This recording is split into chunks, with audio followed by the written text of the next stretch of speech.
it right there.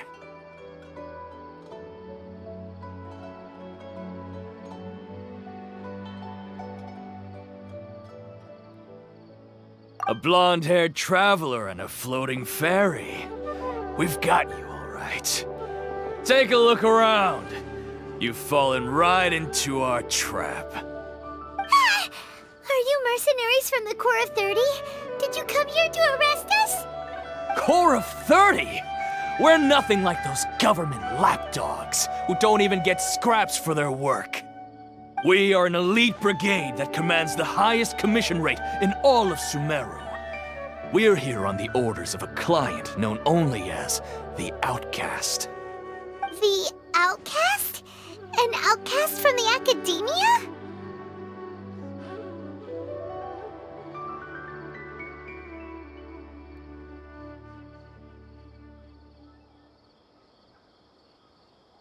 But why wouldn't the doctor just send the Fatui after us?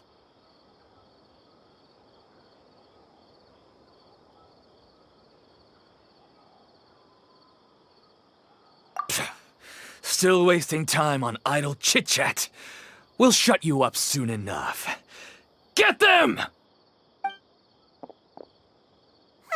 You're up, Traveler! A new punching bag.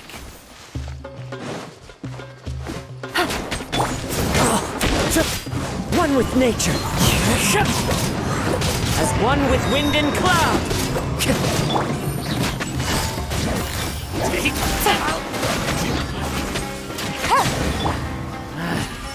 Stabilize!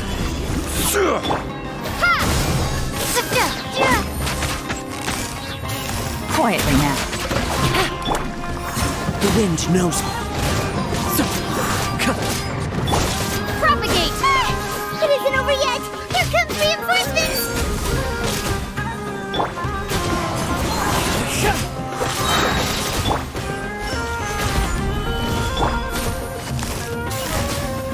Gotcha.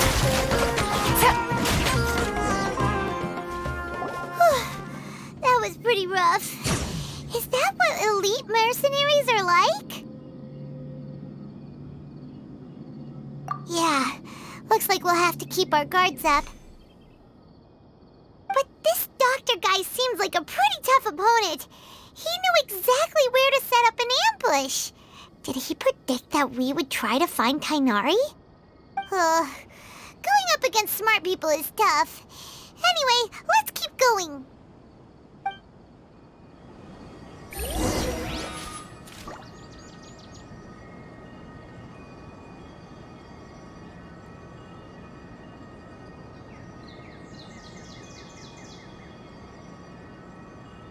I got a new letter from an informant. Looks like the situation has changed again.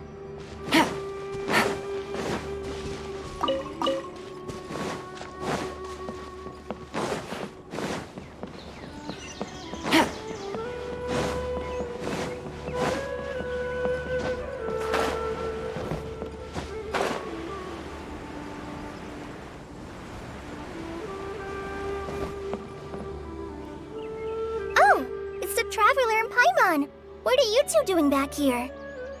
Kale, it's nice to see you again. Are you doing all right? To be honest, I'm not doing too well. My Elazar has been progressing at a faster rate lately. I'm finding it harder to complete more intricate tasks.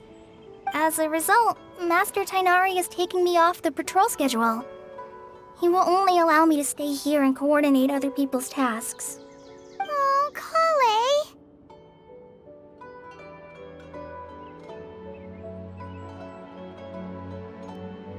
Speaking of Tainari, did he go off on patrol? We're here to talk to him. Oh, Master Tainari? He just left the Avidia Forest a little while ago. He was headed to Party's DI. He left? What? Isn't Tainari always saying that he never wants to leave the Avidia Forest? He even turned down the Sage's invitation. I thought it was weird too. Master Tainari always prioritizes his work as a forest watcher above everything. He almost never leaves his post. He left in a hurry this time, though. No, I only found out that he left through a message he left behind. He also made sure to delegate all his tasks using a schedule. To leave in such a hurry? I'd guess he had something urgent to take care of. Master Tainari originally studied in the Immorta Darshan of the Academia, and Pardis Eye is something like the Immorta's research base. Many rare shrubs and grasses have been planted there for research. I know that before he became a forest watcher, Master Tainari once spent a long time conducting research at Pardis Eye. A research base, huh? Gotta wonder what kind of research Tainari just decided to work on all of a sudden. Oh, we don't have a lot of time, so let's go look for him at Pardis Eye.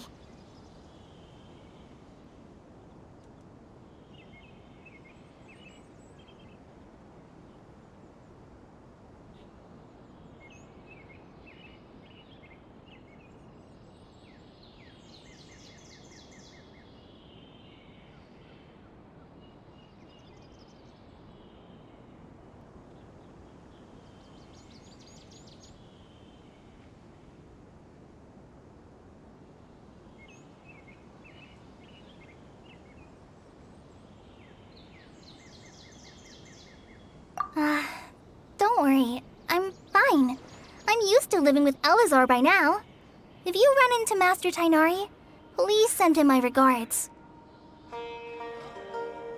Got it. Will do. See you later, Kale.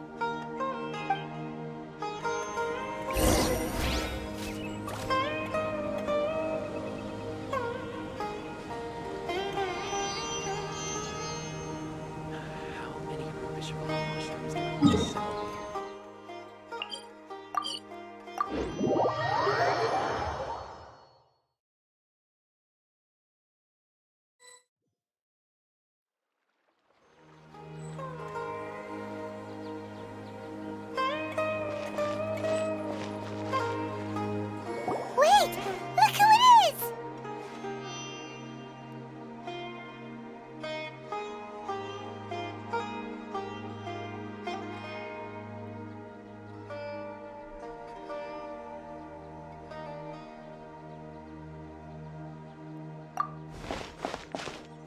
Thank goodness you're okay. We were so worried about you.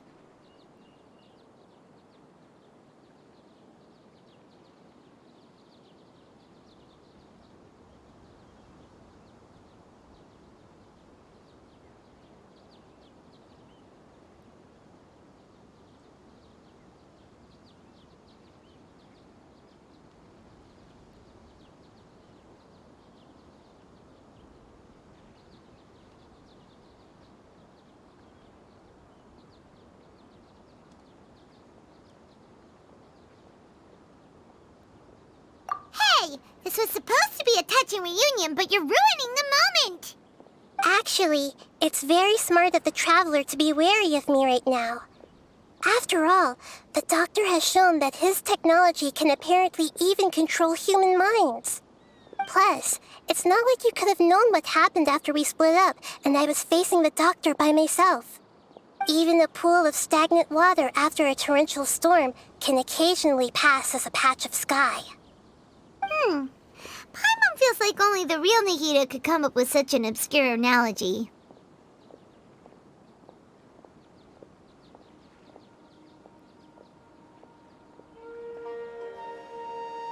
Huh? But I wasn't trying to win your trust or anything. All I wanted was to clarify my point. Well, we understand that point now. Please, Nahida, tell us more about what happened. Are those poor people all right? When you left, I was still in the middle of restoring everyone's minds. Thankfully, when the Doctor mentioned depositing information into the subconscious, he didn't mean engraving information into their minds. Instead, he did something closer to creating hallucinations. That was still within my power to fix. Luckily, I managed to finish my restorations and mind jump away from him just as he was about to capture me. Whew. What a relief. The Doctor sure pulled out some hidden cards, but good thing we had Nahida with us. I wouldn't be relieved just yet. I gave away my true identity when I restored everyone's minds, which means we've lost another one of our trump cards. Also, the doctor is already an expert at modifying Akasha terminals. Maybe it's only a matter of time until he captures my consciousness inside the Akasha. Would that mean you'd no longer be able to jump between minds? Then how do we stop him? He's still at the academia, so it's possible he already started messing with the Akasha. Ugh, it feels like he's toying with us. What a nasty piece of work. Plus, the doctor's combat ability alone is apparently enough to make him worthy of being number 2 of the Fatui. We shouldn't give up hope just yet. Let's try to find another way to attack this problem. Actually, Nahida, how did you know we were trying to get to Party's DI? Have you been waiting for us? Yes, I have. I can see the traveler's elemental energy, so I deduced your destination by looking at the direction you were moving in. You didn't come here for sightseeing, right? Did you find any leads? We're looking for a scholar we know. His name is Tainari, and the sages once tried to reach out to him. Why don't you come inside with us and see what we can find? Okay, let's just hope we won't get him into trouble.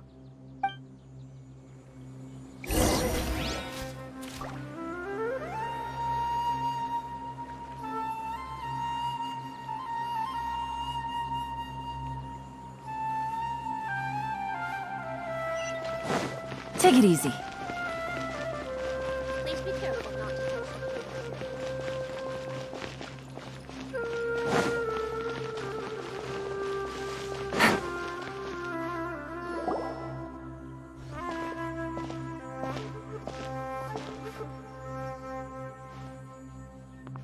Traveler? It is you! Ah! The voice! It's Hypatia!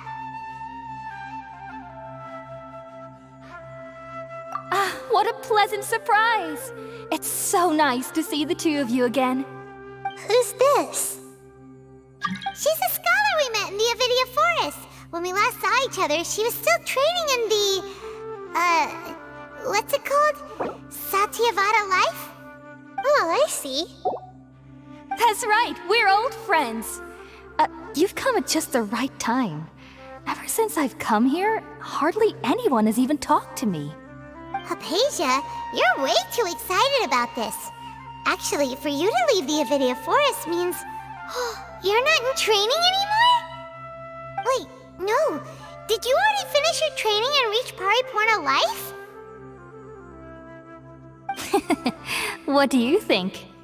My consciousness has already managed to make contact with the divine. You did it?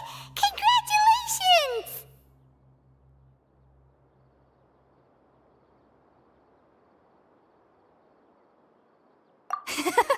It's so exhilarating to share this sublime joy with others at long last! When my consciousness made contact with the gods, what a supreme and unparalleled experience that was! That sounds incredible!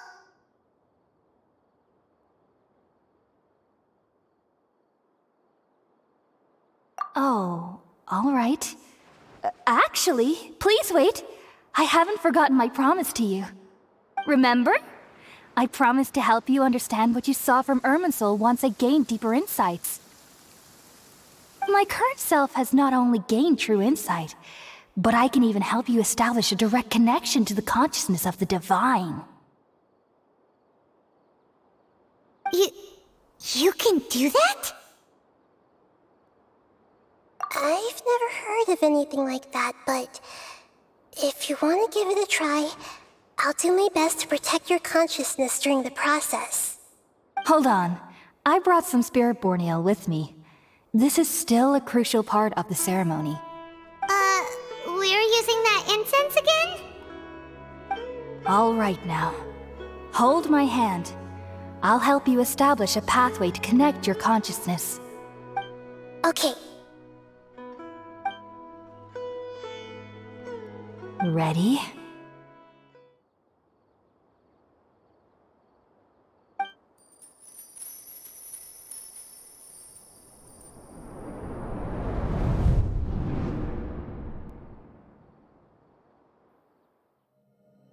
It took 3 betrayals for me to finally understand. The world is just an elaborate tapestry of lies. My fury will never be quelled. The first to betray me was a god. My creator. My mother. Valuing strength above all, she saw no worth in me and I was discarded. The second was a human. My family. My friend. Consumed by fear, he saw me as an abomination. The third was one exactly like me. A hope for the future. A fledgling barely out of the nest. Powerless before his mortality, he broke his promise to me. Humans, they can't be trusted. And the gods fill me with pure loathing. So I said good riddance. I denounce the world and laugh in its face. My chest will never again be defiled by worldly filth. I will scrub away every last trace of human emotion. Then it will be empty, a blank slate, and ready to receive a supreme gnosis, brimming with pure divinity.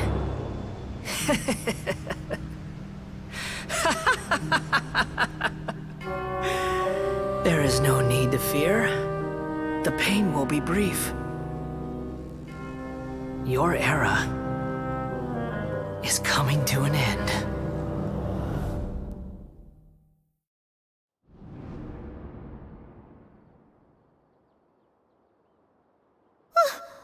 What was that?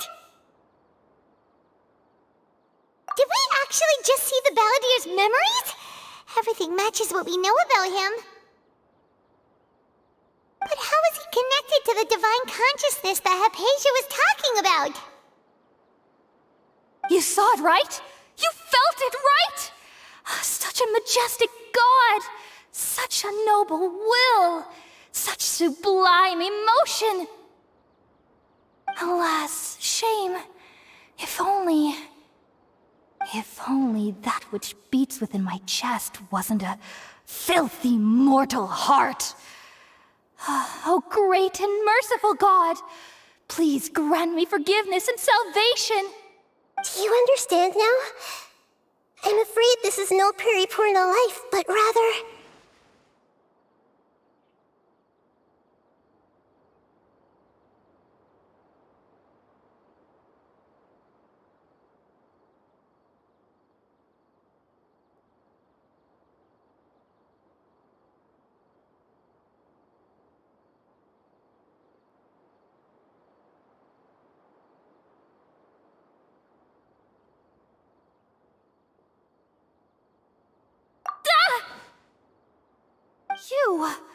Why are you so mean to me?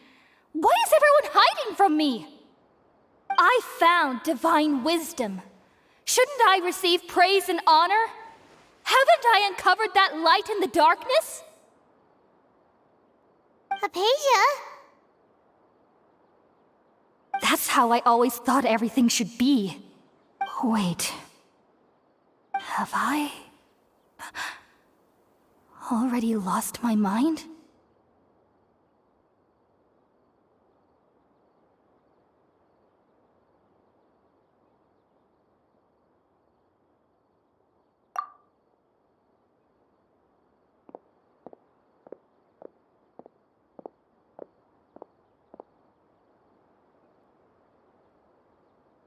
Wait, something isn't right!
No, something feels different.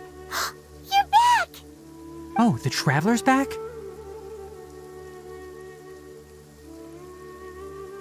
Nahida was controlling your body for a while.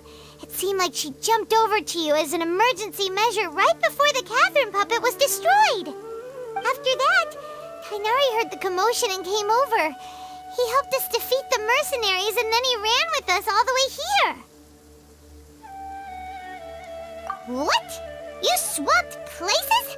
You mean your consciousness also went into Nahida's body? Wait, then where is Nahida's consciousness? Where is she now? I never imagined that an individual's consciousness could be transferred around like this. Had I not seen it with my own eyes, I would have never believed it. I don't think this can be achieved with current human technology. Also, while we were running, the consciousness in your body told me to pass on a message. She said, "The doctor has found a way to trap my consciousness, so I can't journey with you anymore. But even in a moonless night, a shower of starlight can still drown out illusions and lies." Oh no! Nahida's trapped in the sanctuary of Surasthana for good this time. Was that message all she left for us? It's pretty vague. Oh, that makes sense. Since the doctor captured her, she won't be able to say anything without him knowing. She's being extra careful. Even in a moonless night, a shower of starlight can still drown out illusions and lies. Huh. Paimon knows the moon illusions and lies are from the alchemical divination at the Sub-Zero's festival. Didn't Nahida use a starlight analogy before? It had something to do with Sataria.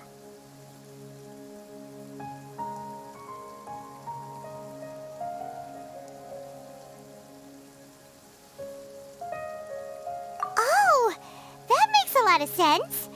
Huh. Do you think Nahida was telling us to go find help in the desert? But she isn't with us anymore.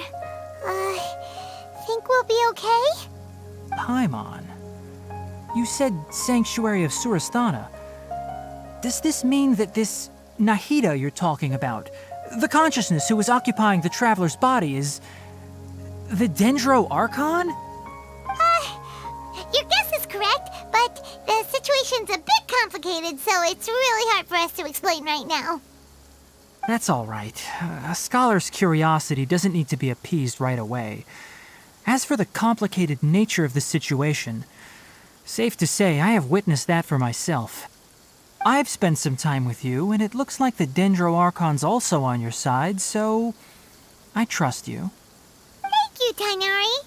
Oh, actually, we came here to ask you a question. What do you know about the project that the sages have been working on? Ah, that. While I was indeed invited to join that project, the sages were always secretive about its scope and goals, so I eventually declined. All I know is that that project has something to do with the restoration of Irminsul. Huh? Did you see something when you were in Nahida's body?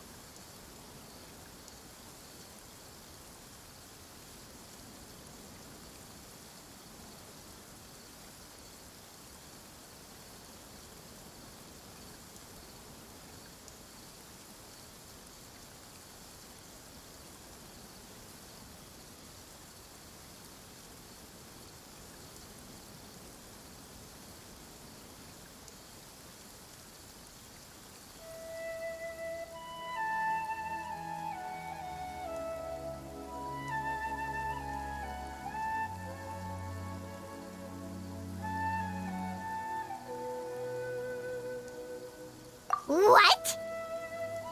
Do you have any evidence?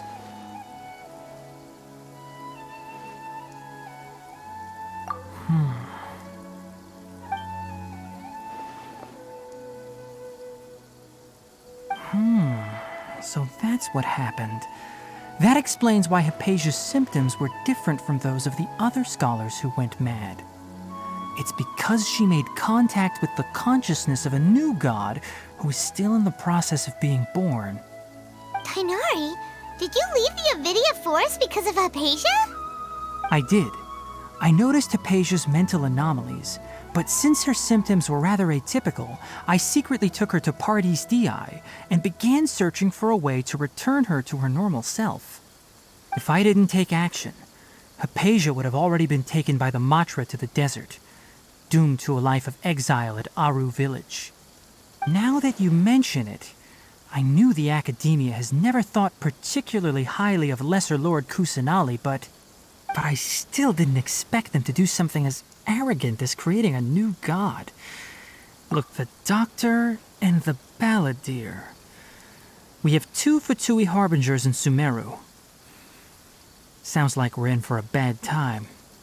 From your description, I don't think they've completed their project. There may still be room for us to intervene. But then, what is the connection between creating a new god and restoring Irminsul? Yeah, it feels like we're still nowhere close to figuring out the Sage's goals.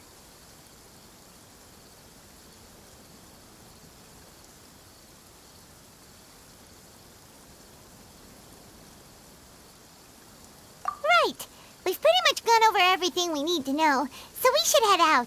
How about you, Tainari? What are you going to do? I'll stay here for now.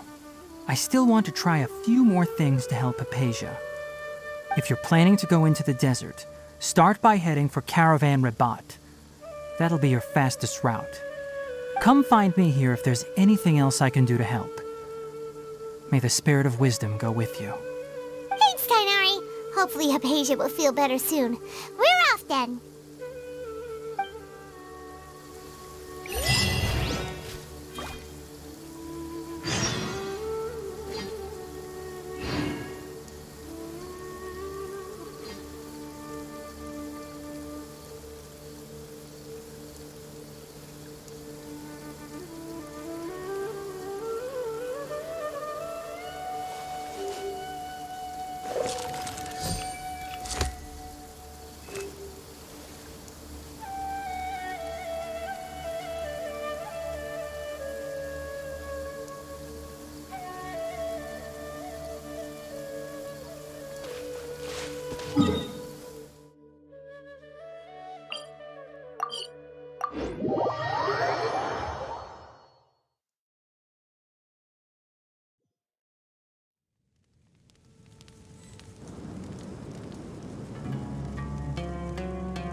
We finally made it to Caravan Rebat. It's pretty lively here. So, just past this wall is the desert, huh? Oh, wow. Paimon remembers hearing people call this the Wall of Samiel. It's made to block sandstorms from the outside. Oh, if it's this... Enough gawking. Come on, follow me. Huh? Over here.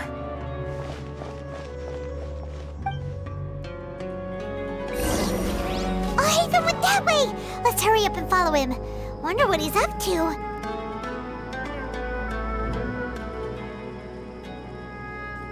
I should be able to get some cheaper spices this time. Navigating the world is a whole lot easier with a few different identities to choose from. Need me to come up with some for you?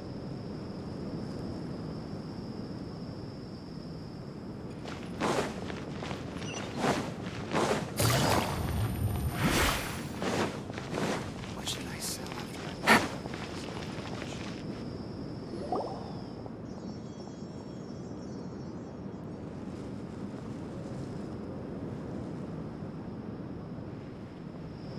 What the? Where did she go? How did we lose them? They were just here a second ago. More Eremite mercenaries? Who are they working for this time? Anyway, Traveler, it seems like we were being followed again. You were too careless. You should have noticed those hopeless amateurs trailing you a long time ago. There's no need to thank me. I've never cared to keep track of personal favors. All I did was correct a mistake I happened to come across. It's a habit I developed at the academia. You really gave Paimon a scare, Alhaitham. We never thought we'd run into you here. Last time we met at Port Ormos, didn't you say you were going back to the academia? Wait, don't tell Paimon that you're here to take us back on their orders! Oh, so you've already landed yourselves on the academia's hit list. I can't say that I didn't expect it. However, had I wished to turn you over to the academia, don't you think you'd already be the Eremites' honored guests by now? Oh, right. You do have a point.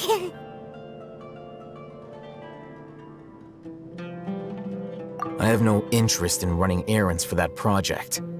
As a scholar, I've always belonged to the camp that promotes researcher autonomy. And these days, you're more fascinating than anything the sages can offer.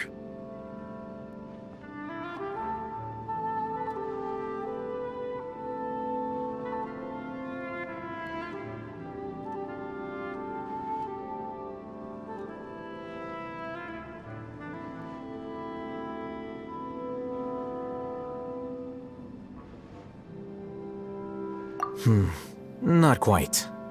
To tell you the truth, I'm still investigating the Divine Knowledge Capsule. Unfortunately, I've run into some difficulties. Everyone says the capsule originated in the desert and was eventually moved to Port Ormos. If I am to get to the bottom of this, I must understand how the capsule first came to be. Which brings me back to you and why you're so interesting. The leader of Ain al-Ahmar used the Divine Knowledge Capsule right in front of you, and upon seeing him, your expression became perplexed, and you were lost in thought for quite some time. To have that kind of reaction, I think you must have realized something. Are you interested at all in sharing what you've been hiding from me?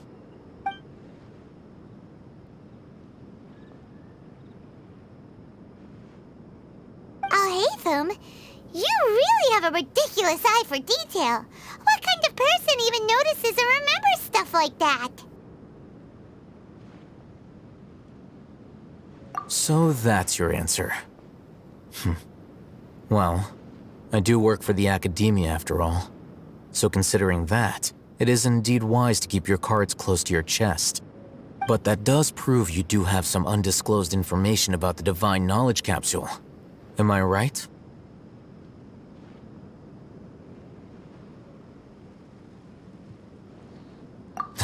No matter. Rather than simply learning the answers from you, I'd still prefer to investigate on my own. Speaking of, you two are also headed to the desert? That's right! We have the same plan as you! But we don't really have any concrete goals at the moment. Then I'd suggest starting with Aru Village. It's the largest settlement in the desert, so it'll probably have more resources and intel than anywhere else. Well, would you like to head there together? It's always better to travel with someone you know. Let's go!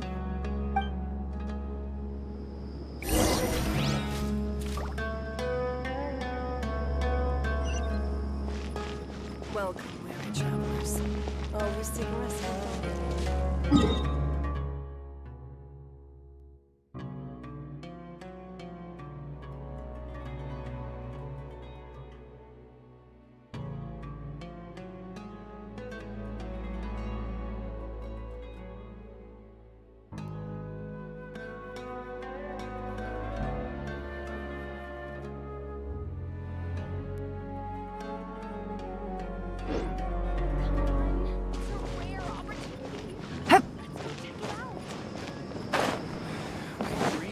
Recommend going there.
Before us lies Aru Village, the safe haven of the desert folk.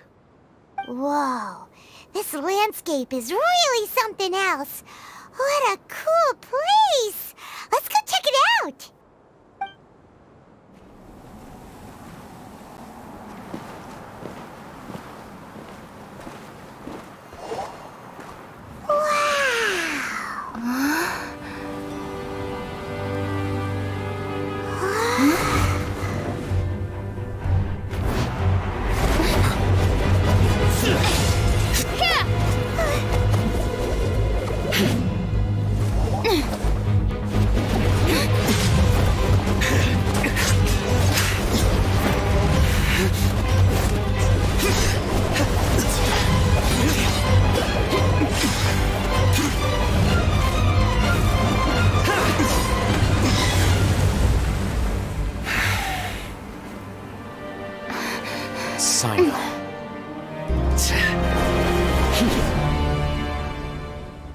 Unless my memory fails me, we have barely spoken 2 words to each other before now at the Academia.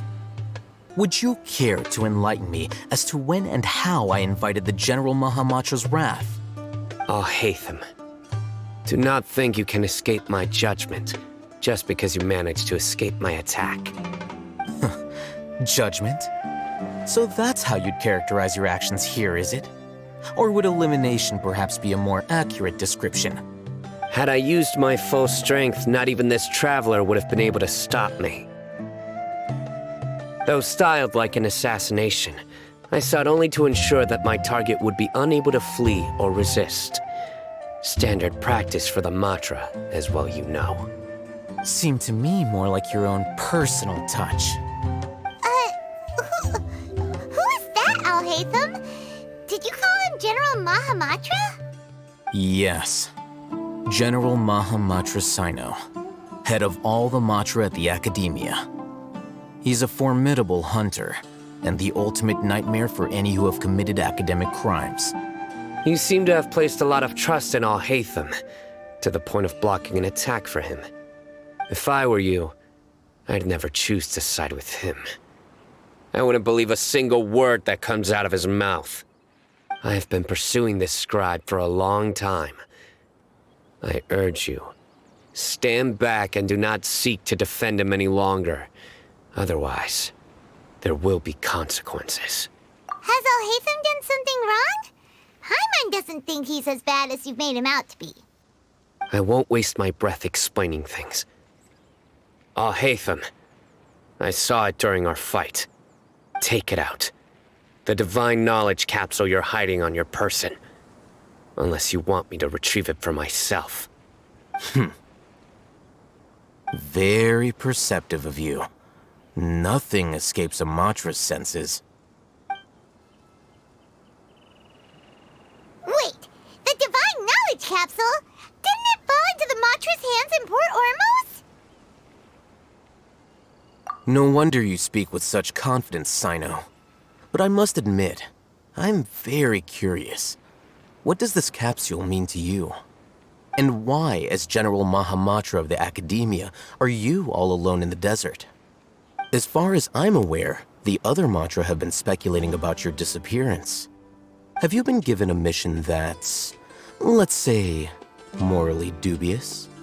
If I was the real target of your mission, what was stopping you from simply using your authority and resources to judge me within the walls of the Academia? I should have known you'd be difficult to deal with. You two? Ugh! What should we do, Traveler? Paimon feels like we can't trust either of them! Well, look at you two, acting all tough and self-righteous over there. Wait, Dia?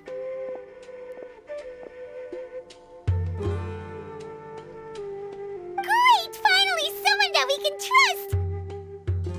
You gotta help us out here, otherwise these two are gonna start fighting again! Yeah, sure looks that way. 2 giants from the Academia duking it out once and for all. Not something you get to see every day, that's for sure. Listen, I know you academic types love to fill up your big brains with self-righteous morality and lord your empty rules and virtues over each other. But how dare you bring your petty disputes into the safe haven of Aru Village? It seems like someone's gonna have to beat some sense into your thick skulls until you finally learn to respect these grounds.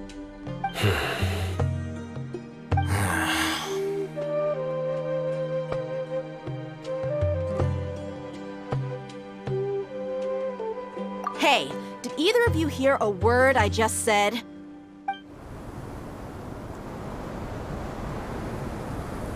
Whoa, what's going on? The wind's so strong. Is this a sandstorm? Paimon's gonna get blown away. Another sandstorm? What's up with these recently? Hey! All of you, over here, quickly! We have to take cover. Someone's calling for us. Oh, this wind is too strong. Let's get over there. That sounded like Candace. Come on, you two. Jeez, are all of you academia folks such hard work? Move it! All right, stop yelling.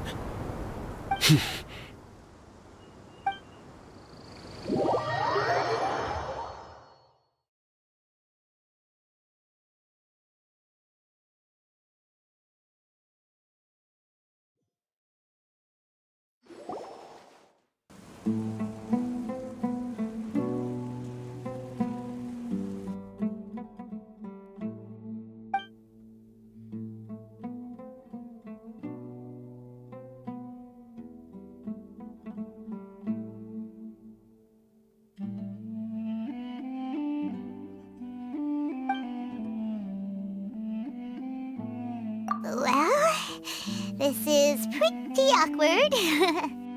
Hey, wanna play sardines with 3 people who wanna tear each other limb from limb? Sure, why not? Sounds fun. The air is so thick and heavy. Paimon can hardly keep floating anymore. My sincere apologies, everyone. This is the home of our village chief. I will have to ask you to make do with this small room until the sandstorm dies down. Please, let me introduce myself. I am Candace, protector of Aru Village. Our savior has come at last! Nice to meet you, Candace. The name's Paimon. Thank you so much for helping us.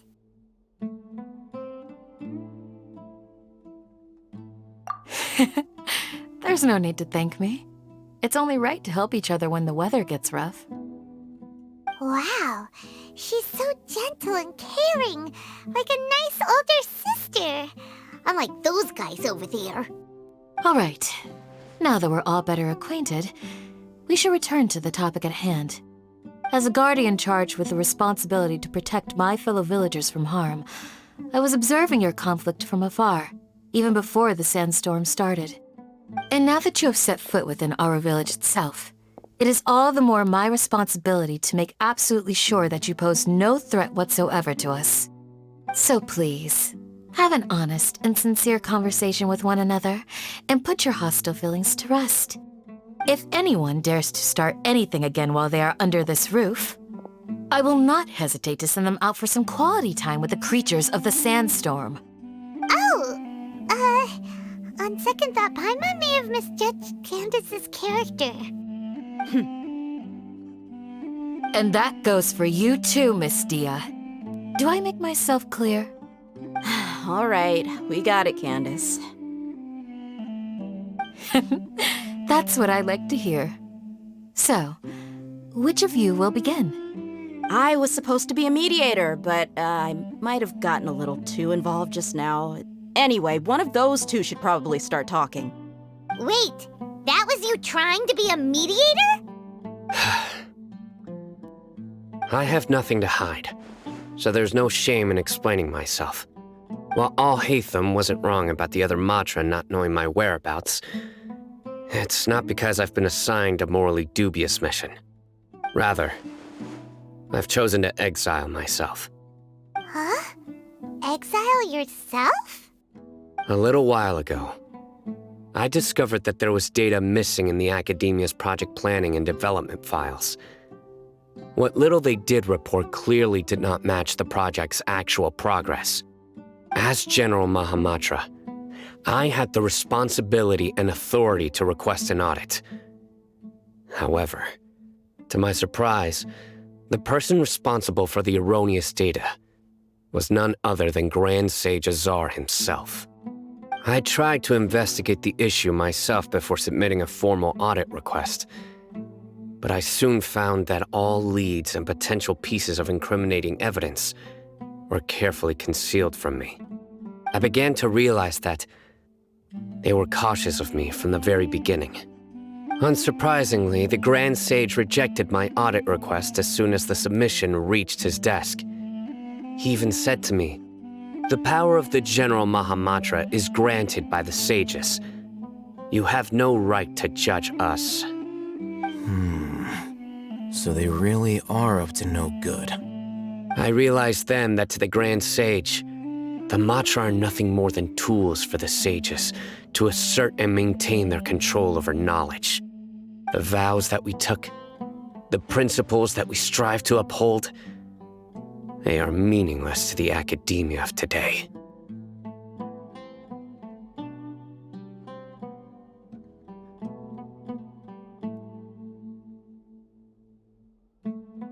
I believed it would be wise to flee the academia before the sages had a chance to take action against me.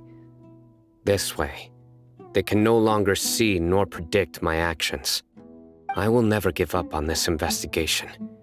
There's no need for someone else to give me power or authority. Once I find the truth, I will administer judgment by my own name. Sino seems to have the same goal as us.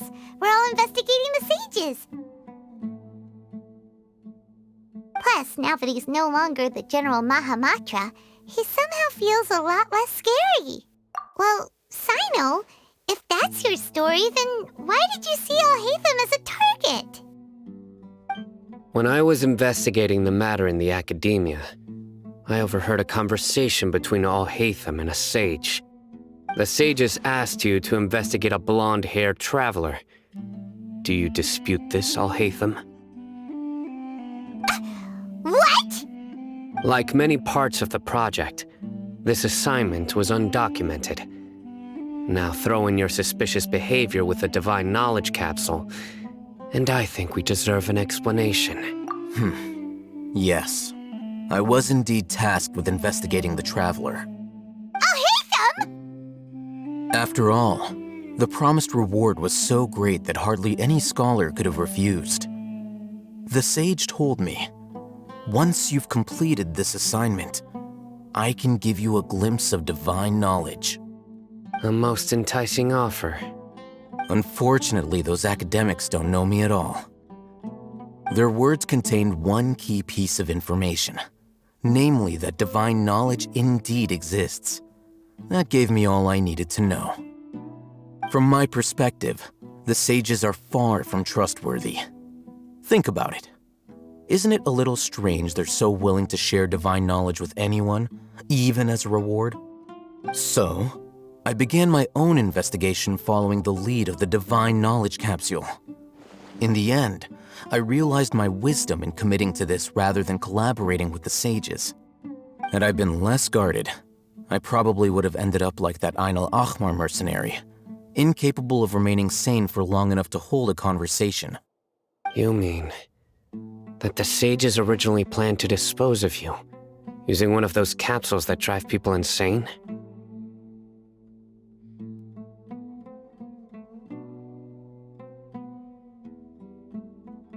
I'd already given up on the assignment by then.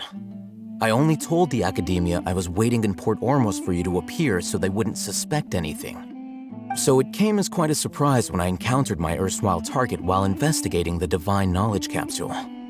Criminals do love to talk about coincidences. Even though I ran into the Traveler by chance, I had no intention of providing assistance to the academia. Also, you should remember, you were the ones who decided to follow me and strike up a conversation after I left that tavern.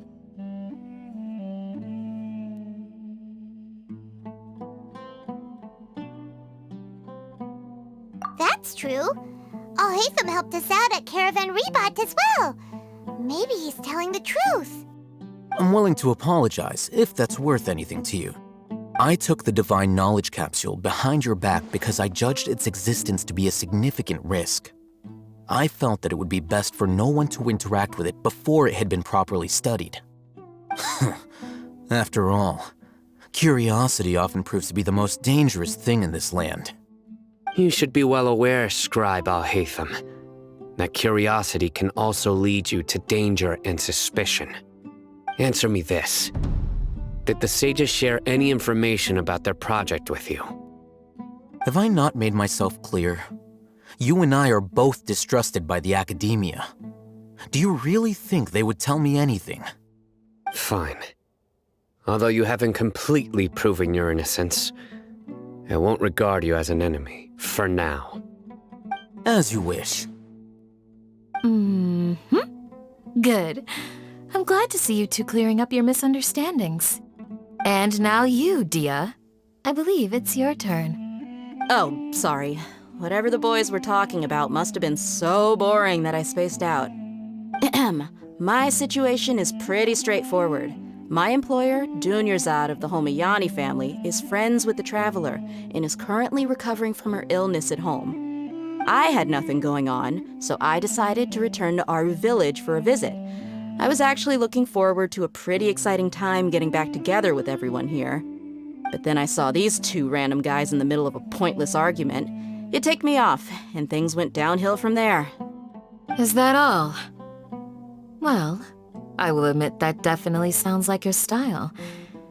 In that case, welcome back, Dia. That's more like it. I missed you all so much, Candace.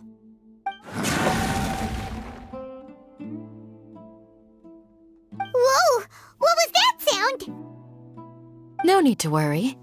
Now that you're no longer at each other's throats, please make yourselves at home. I'll take a quick trip outside to clear out some of those creatures in the sandstorm. Creatures? In the sandstorm? Are you sure you don't want some backup? Fighting in a sandstorm is not for the faint-hearted. Anyone without extensive training in these conditions is at a disadvantage. You needn't worry. Yeah, just leave him to Candace. Don't worry, she's as tough as they come.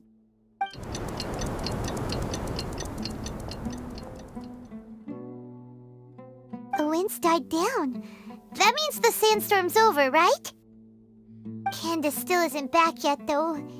Is she alright? Maybe we should go out and check on her. When you put it that way, even I'm starting to feel a little worried. All right, let's go.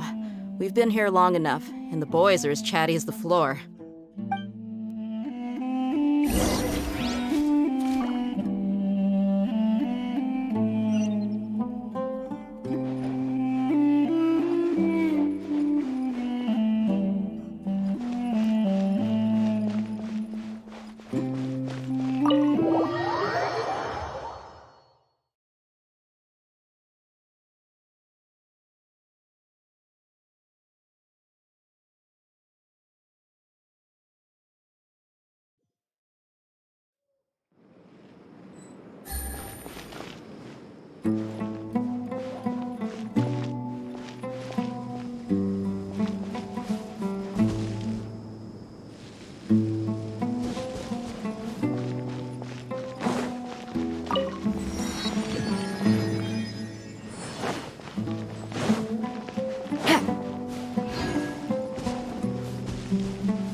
You're still fighting? You've been out here dealing with these creatures the entire time? Yes. They just keep coming in waves. I've lost count of how many I've defeated. Before I realized it, even the sandstorm had stopped. Ah! Here comes another wave! Leave this round to us. I got interrupted earlier, but now I have something to take my anger out on. It's been quite a while since I've seen the Flame Mane in action. I'll leave these to you then. I'll be sure to put on a good show. Let's go!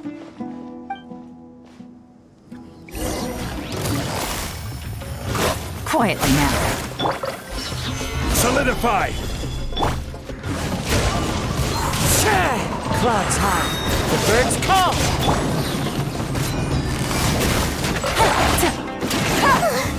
Here comes another wave! When are they ever gonna let up?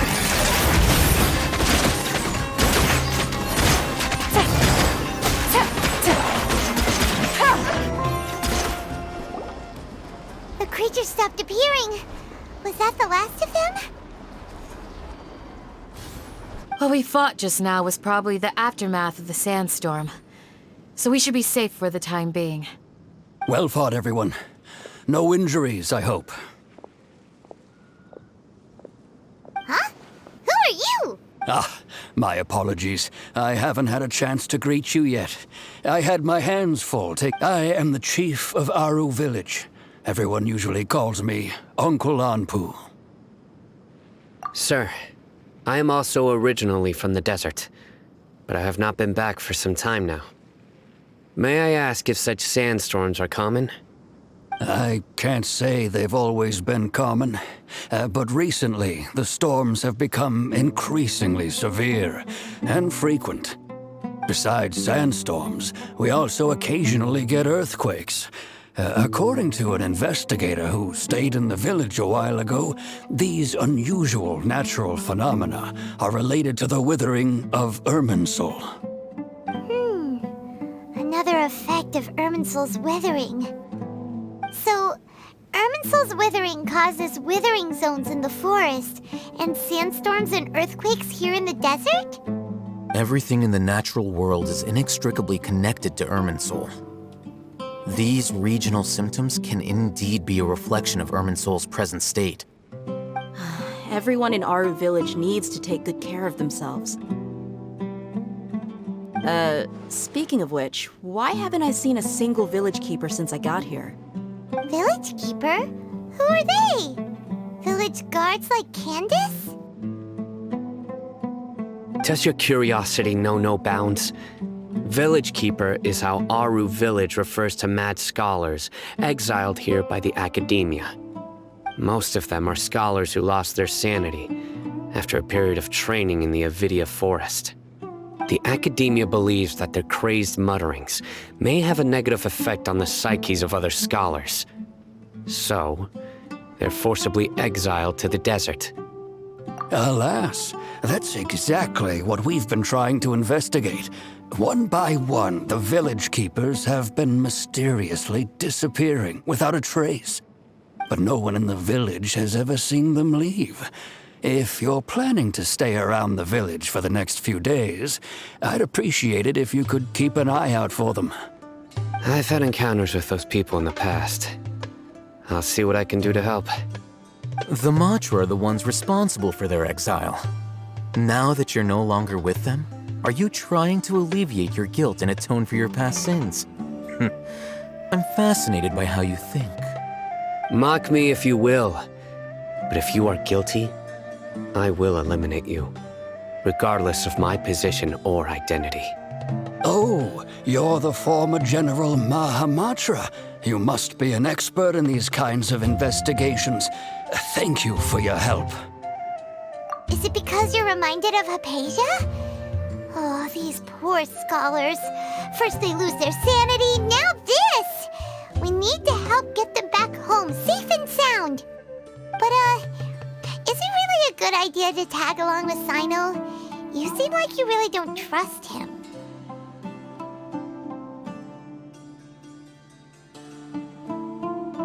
I'll be grateful for the assistance.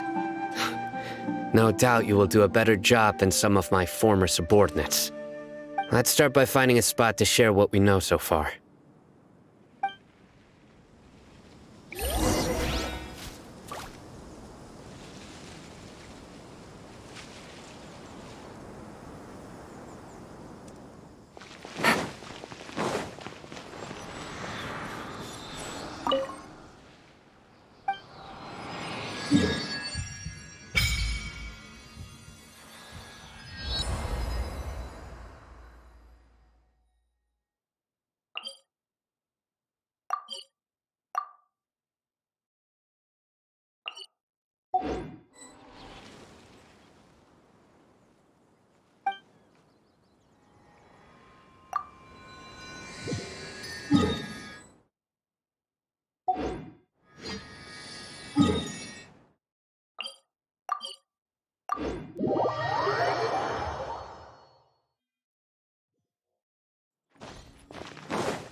Take it easy.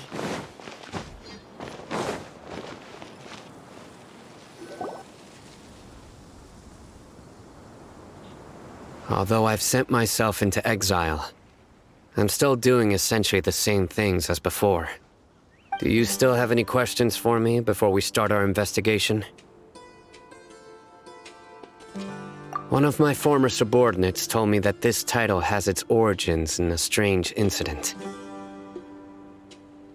The Academia has long exiled mad scholars to Aru Village. A mysterious phenomenon exists here. When mad scholars first arrive, they are as incoherent and deranged as before. But after spending some time here, they invariably begin to calm down. Initially, the people of Aru Village greatly resented having to take in the mad scholars. But a strange incident one night changed that. Aru Village was struck by the strongest earthquake in living memory. Seeing buildings on the verge of collapse all around him, the then chief of the village was preparing to take everyone to safety.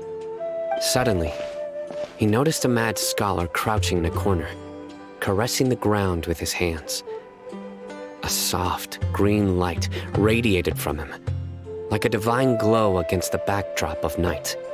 Despite the powerful tremors that ripped through the ground that night, all the houses remained upright, almost as if they had grown roots reaching deep into the ground. In the end, not a single building collapsed, and no one was hurt. After that, the people of Aru Village treated the mad scholars with greater kindness, and began to refer to them as the village keepers. A soft green light? A mad scholar protecting Aru Village? What do you mean? Paimon thinks so too. Actually, Sino, do you know if any of the mad scholars continued to wear their Akasha terminals at Aru Village? In theory, they would continue wearing them so the Academia could still monitor their activities. With that said, the main Akasha system would no longer have any interaction with them. Oh, no wonder! Everything makes sense then! Add in the fact that they calmed down, it was probably Nahida who calmed them. If you are able to draw a conclusion from this one story alone, then it appears you possess much more information than I do. So, what do you make of the story?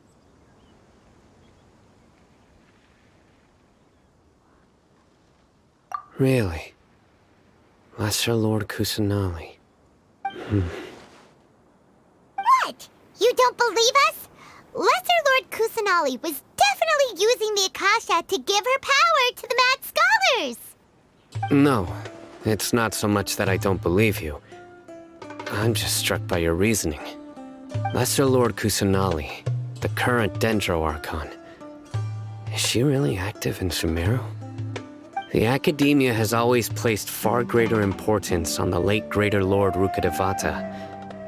They've more or less ignored Lesser Lord Kusanali, and I've never had any reason to doubt their views.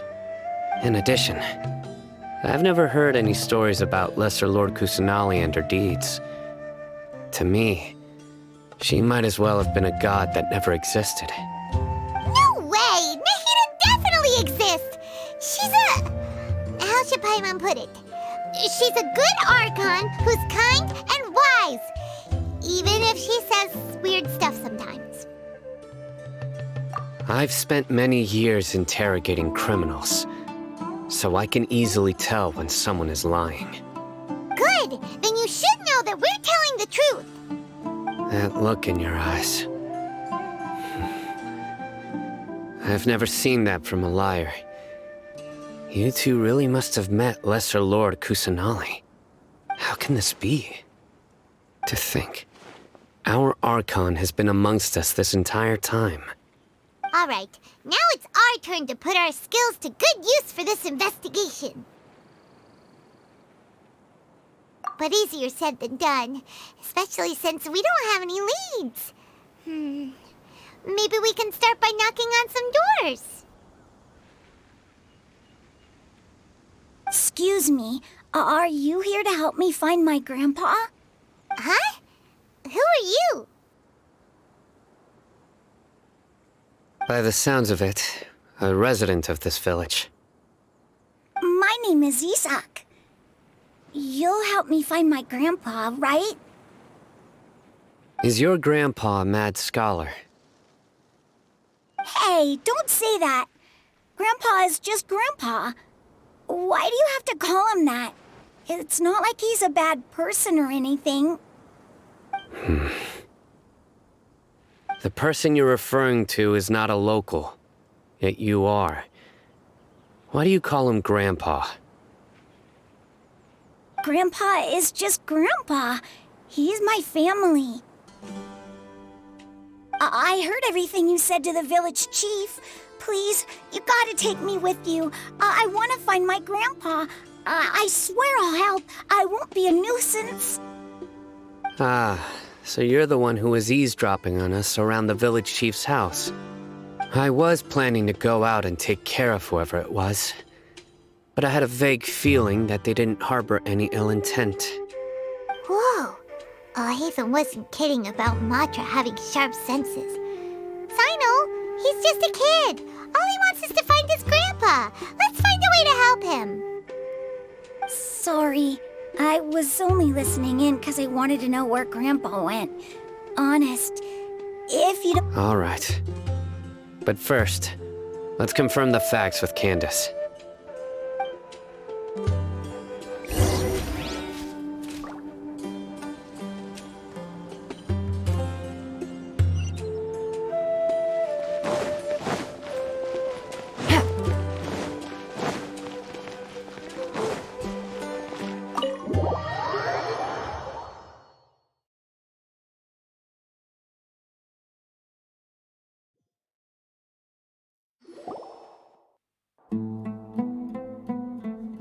Sino is super vigilant.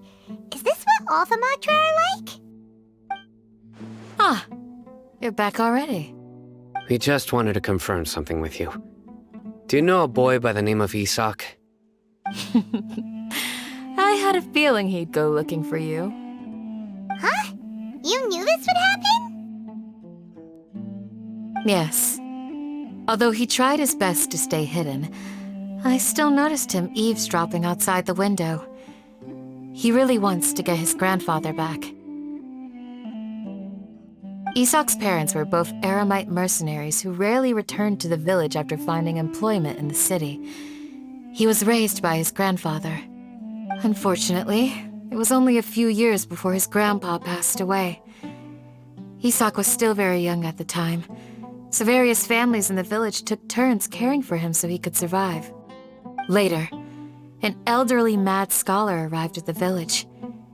Isak thought the scholar bore a striking resemblance to his grandfather, and thus often spied on the man. However, the scholar was unkempt in appearance and incoherent in speech. Although Isak referred to the man as his grandpa, he was afraid and didn't dare to approach him. One summer night, the oft mumbling and bumbling grandpa suddenly calmed down and seemed to become more lucid. He even noticed Isak hiding in the distance. So Grandpa walked up to Isak and patted him on the head. He even took Isak to the entrance of the village, where he patiently taught the boy the names of the stars and accompanied Isak until he fell asleep. The next morning, Isak woke up and wanted to go find his grandpa again, only to realize his grandpa no longer recognized him. However, even so, Grandpa retained his calm expression. It's said that those who saw the scholar claimed he no longer appeared to be crazy, but appeared to be living in his own world, almost as if he were sleepwalking. Isak was thrilled that his grandpa was able to find peace, and would follow him all the time, asking him things like, "Grandpa, want me to take you somewhere fun?" Or, "Grandpa, could you tell me stories about the stars again?" All this somehow just makes Paimon feel really sad. It seems like they both deserve so much better. Perhaps. Nearly everyone who lives in the desert has some form of hardship or regret. But even so, we must still continue on with our lives. It's also my reason for fighting. I must continue to protect this land.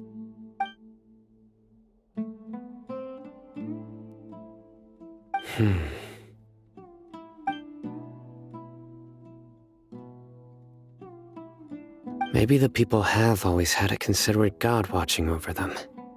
Huh? What did you say, Sino? No, nothing. As long as Esau keeps his word and doesn't get in our way, we can take him along. Perhaps you are more compassionate than I gave you credit for. Please accept my thanks on Isak's behalf, Sino.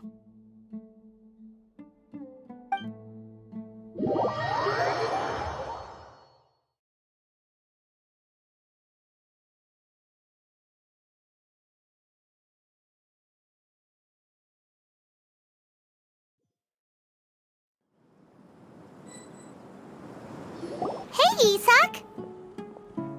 Oh, it's you guys! We've cleared everything up. Let's go find your grandpa. Really? Wow! Thank you so much! Yeah! All right. Let's ask the local residents some questions first.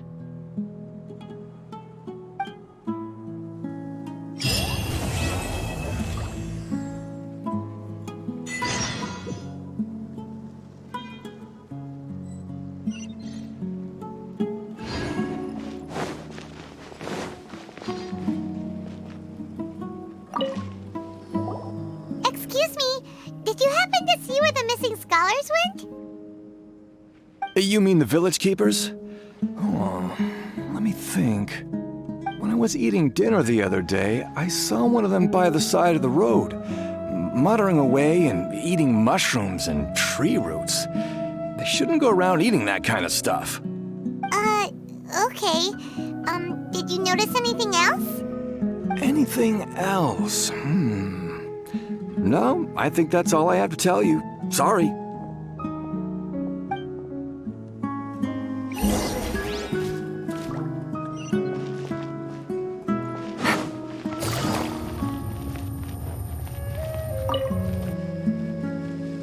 The scholars that have gone missing. Have you seen them? Those eyes. Those fierce eyes. You look like a real fighter. Don't change the subject. Right. You were asking about the mad scholars. I think it's been a few days since I last saw them. I usually go to bed pretty early, so I'm not too familiar with what goes on at night. But honestly, I feel quite sympathetic towards them. Even though they act a little strange, they've helped me in the past. If it weren't for them, my house would have collapsed long ago. Do you also think Grandpa and the others are good people? Grandpa? Oh, hello there. It's little Isak. You mean that nice man who looks like your grandpa's long-lost twin, right? He was actually the one who protected my house. I saw it with my own eyes. He happened to be staying near my house that day and was doing something with his hands on the ground. It still feels pretty surreal now that I think back on it. Did someone teach them how to do that? Well, whatever the case, I'll always be thankful to him and whoever taught him to look out for others. I'm pretty sure that if I ever went mad, I wouldn't be able to do anything like that. Gotcha. Thank you.